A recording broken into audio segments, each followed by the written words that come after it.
Good evening and welcome to Rupees and Cents, brought to you with the compliments of People's Leasing and Finance PLC.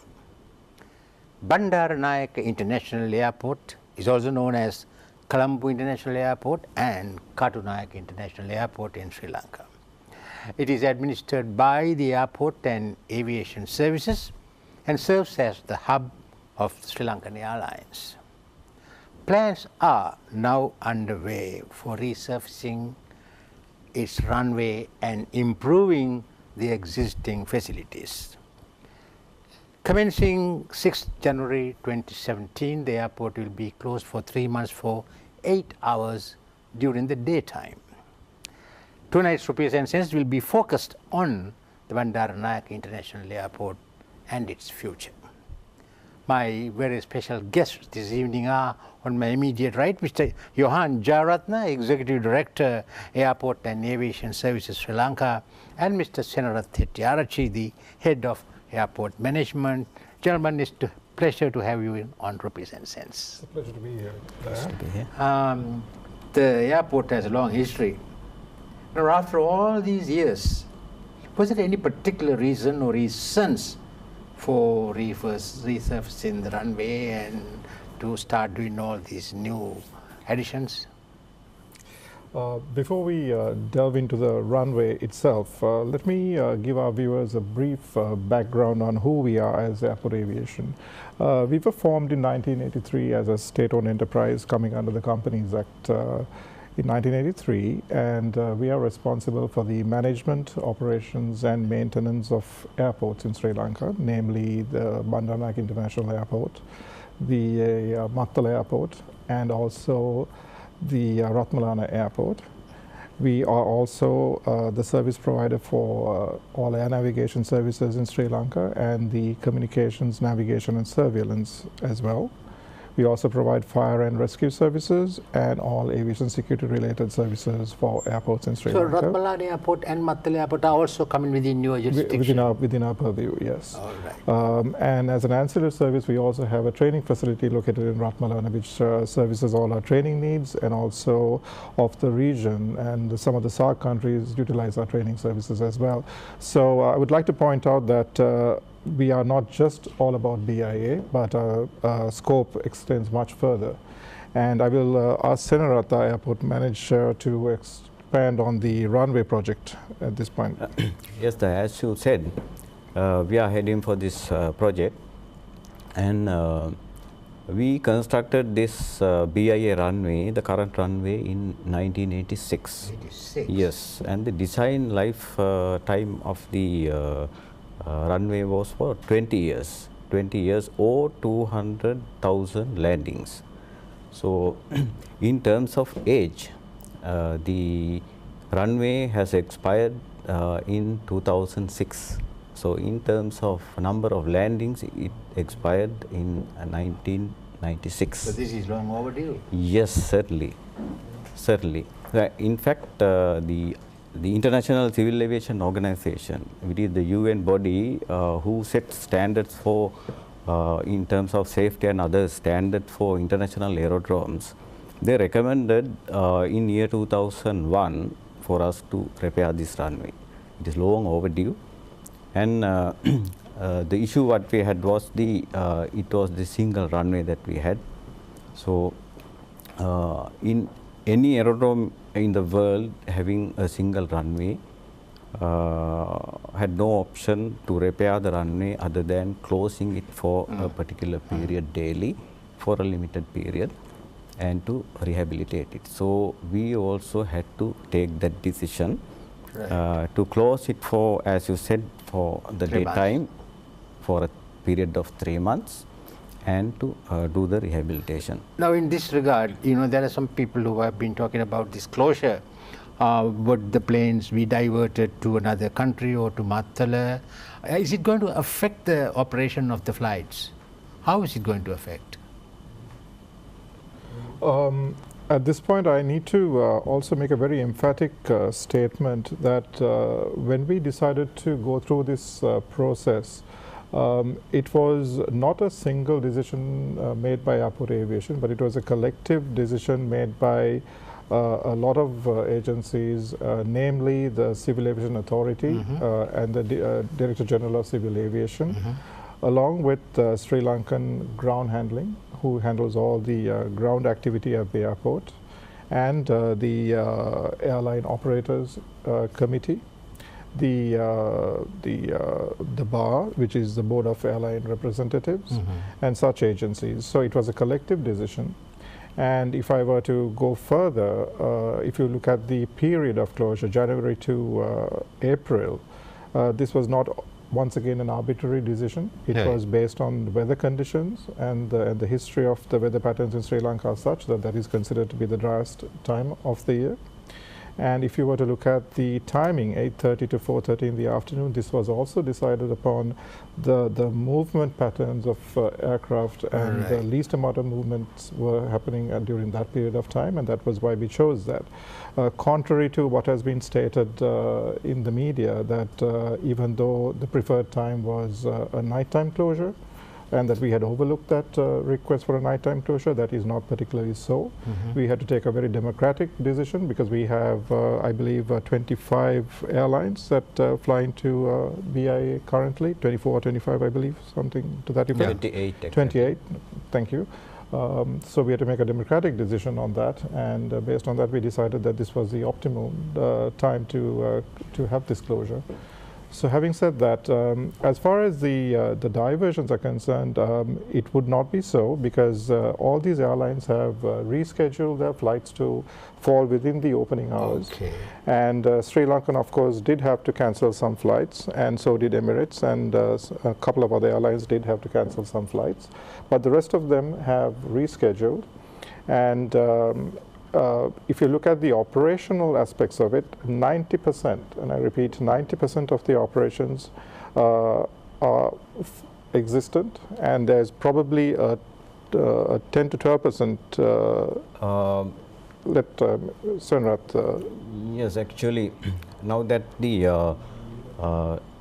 flight schedule for the particular period has been finalized, so when you analyze it, it is certain that the almost all airlines have rescheduled their aircraft to operate during the night as opposed to the daytime, so that the BIA will continue with its 90% of its operations during this closure time.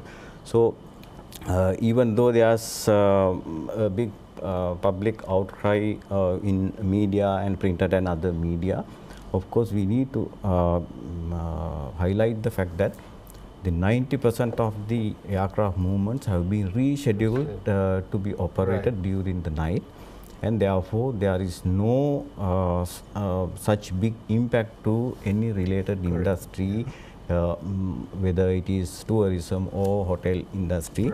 There can't be a big impact, because in average terms, the airlines are not operating to their maximum capacity, maximum seating capacity.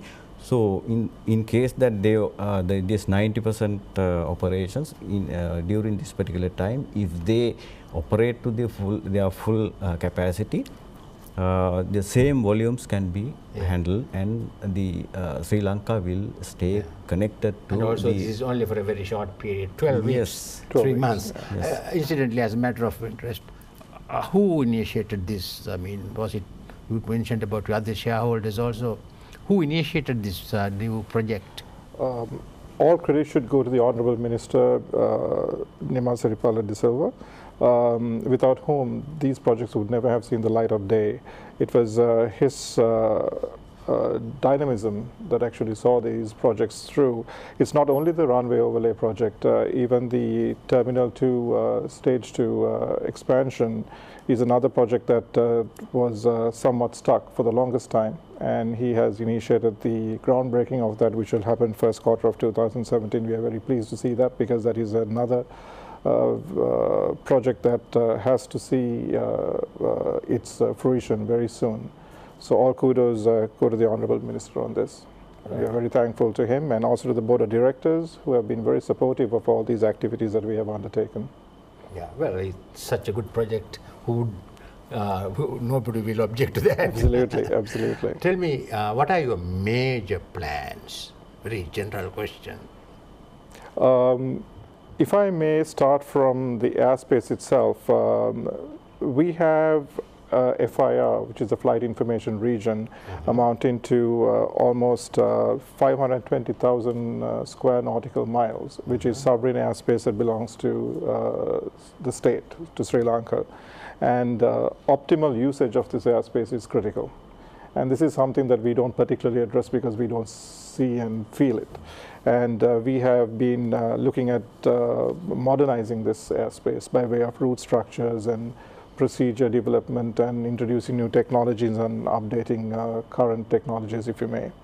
And to this end, we have introduced procedures such as performance-based navigation and so on, which is basically constant climb, descent without getting into too much technicality, which affords airlines to save on fuel, reduce carbon emissions, therefore becoming a little bit more environmentally friendly, and so on.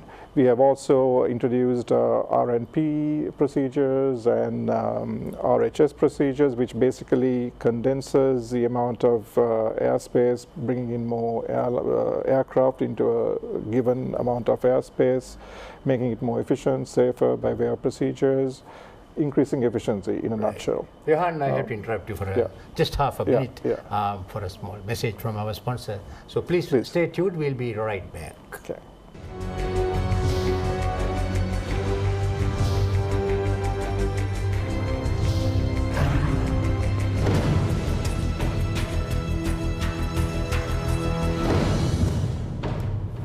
Welcome back. You're watching Rupees and Cents, brought to you with the compliments of People's Leasing and Finance PLC. And I've been talking to Mr. Johan Jayaratne, Executive Director, Airport and Aviation Services, and Mr. Sanarath Hettiarachchi, the Head of Airport Management, about the Bandaranaike International Airport's future. Johan, you were talking about the airspace, if I remember. Yes.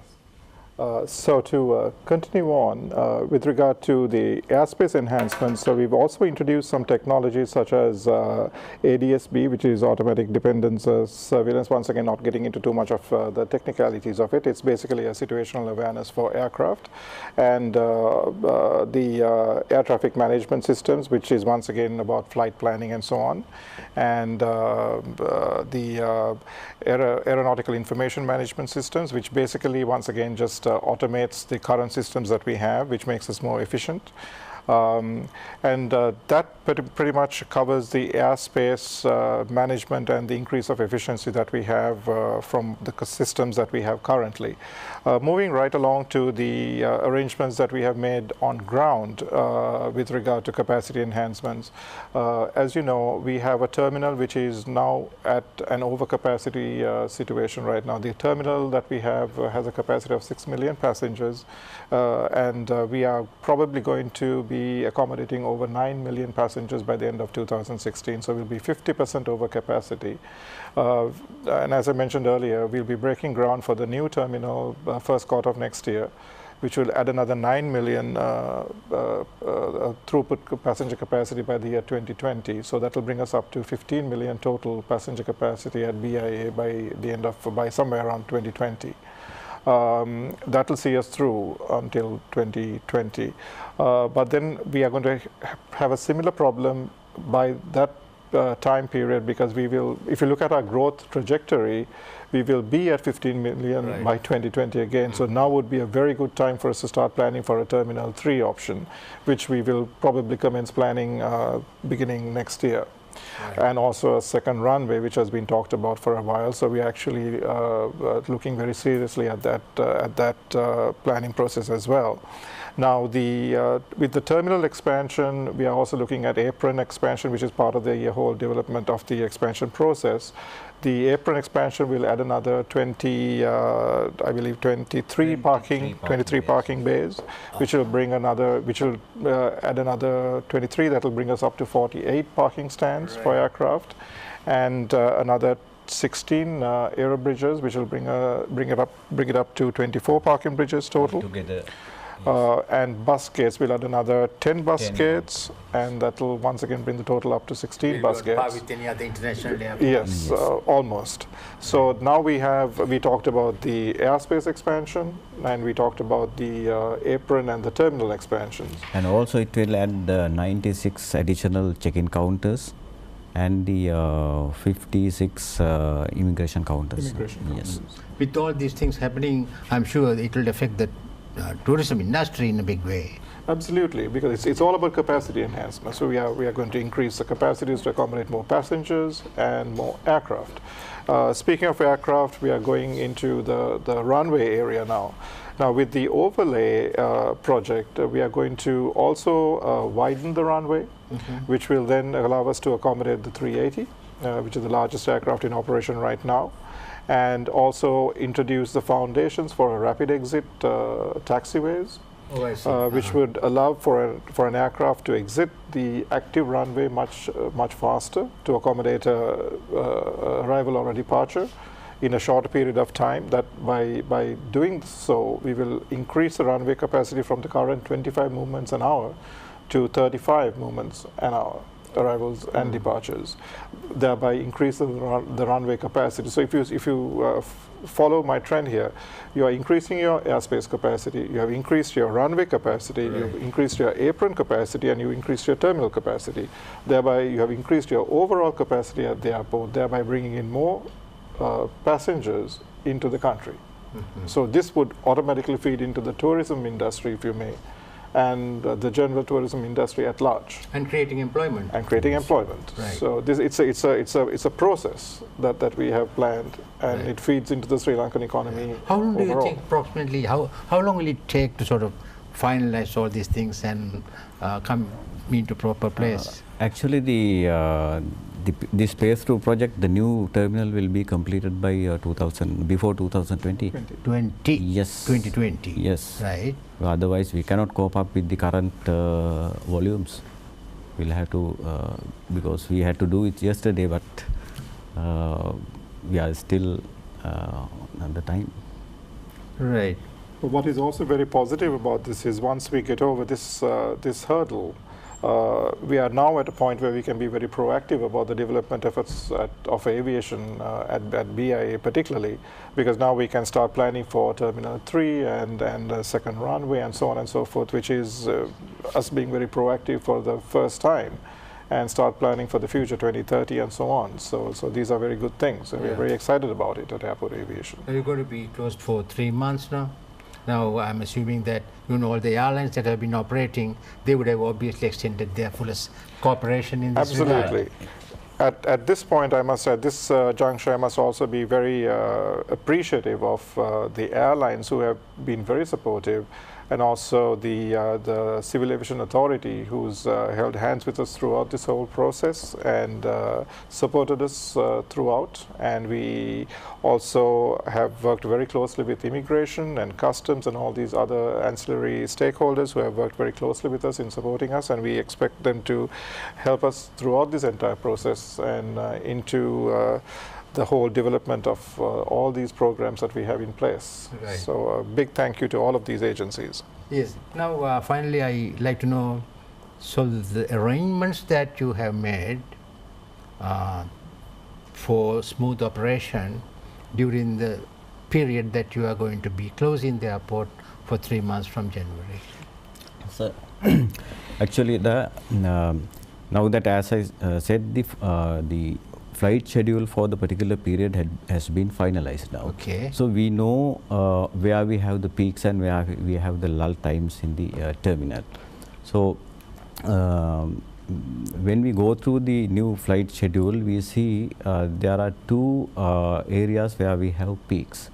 So we anticipate a fairly traffic congestion probably in the landside areas that we have discussed with police, and they have done special traffic arrangements during these 2 peaks. So we are certain that we can handle the traffic very smoothly during this period. In fact, we urge the public that they should limit their visitors coming into the airport during this particular period. That is during the period only. Yes, yes. The rest of the time, of course, we can Sure. cater their Yeah, requirements. We can have the public. But during this peak, of course, we will be not permitting the public into our public concourses.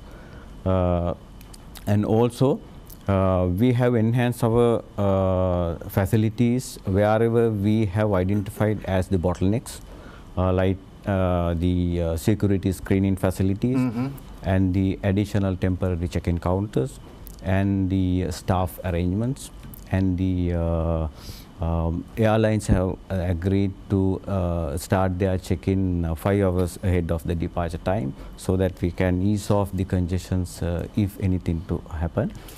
As well as the other facilities in the terminal, we have looked into the enhancing all these facilities, and we are certain that we can tackle this situation, because there's only 2 peak hours that we observe.